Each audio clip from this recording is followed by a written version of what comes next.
All right, here's a kind of a vague question from Quora, but I think there's a good lesson here. So let me go through that. Can someone use a one-word name registered as a trademark? I own a small cafe named A2G Altogether. Now, if I register this trademark as A2G Altogether, can someone in the future just use A2G in the food sector or not? I'm Andrei Mincov, I'm the founder of Trademark Factory, and here's my answer to this question.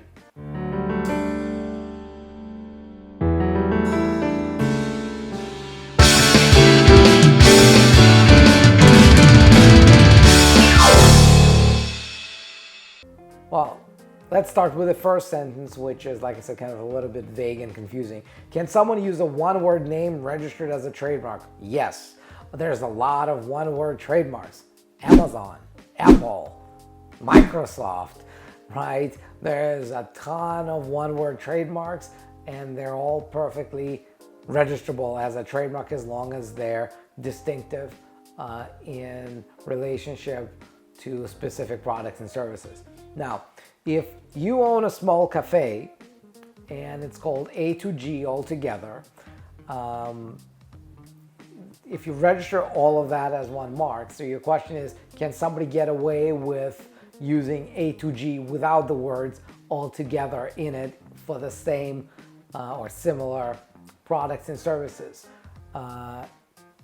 If your name is really A2G Altogether, then I would say if you own that as a trademark, nobody else would be able to get away with using A2G because altogether is not the dominant part of the mark. If there's a dominant part of the mark, that would be the A2G. And when I say dominant part, I mean if there's a part that makes your mark more distinctive than the other. So for example, Trademark Factory, where we offer trademarking services. So the word trademark is common among other trademarking companies. So what makes us different is the word factory. If you look at Apple's old name, Apple Computer, the unique part to that name was Apple, and computer was not the dominant part. If you look at, you can look at pretty much any other brand out there. Usually they look at something that makes the brand more unique. Usually it's the first part of maybe if it's a multi-word brand, the first word, maybe the first syllable. They look at what is the first thing that potential consumers would see and remember about that brand, and they compare that with the other brand, and then they make the determination as to whether the brands are confusingly similar. So if you owned A2G Altogether and somebody else wanted to just go with A2G, probably they would not be able to get away with that. Having said that, if they wanted to go with, X75B altogether, then the only common part to that would have been altogether, and that they could probably get away with.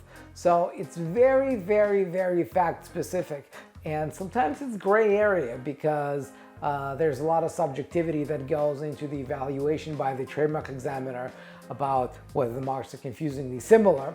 So in the perfect world, assuming you've got an unlimited budget or a bigger budget, what you would want to do here in this case is have two trademarks. One would be for A2G by itself, and the other one would be A2G Altogether.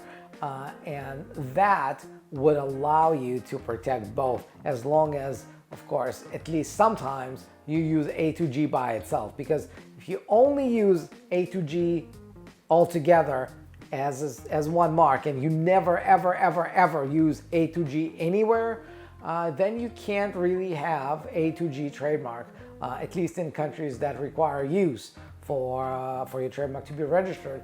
Because just because you include something in a bigger brand, if you never use it separately, doesn't mean you have use. So I hope this answers your question. If it does, great. Subscribe, like. If something's not clear, post a comment below. And actually, if you have a different question for me, something I haven't covered.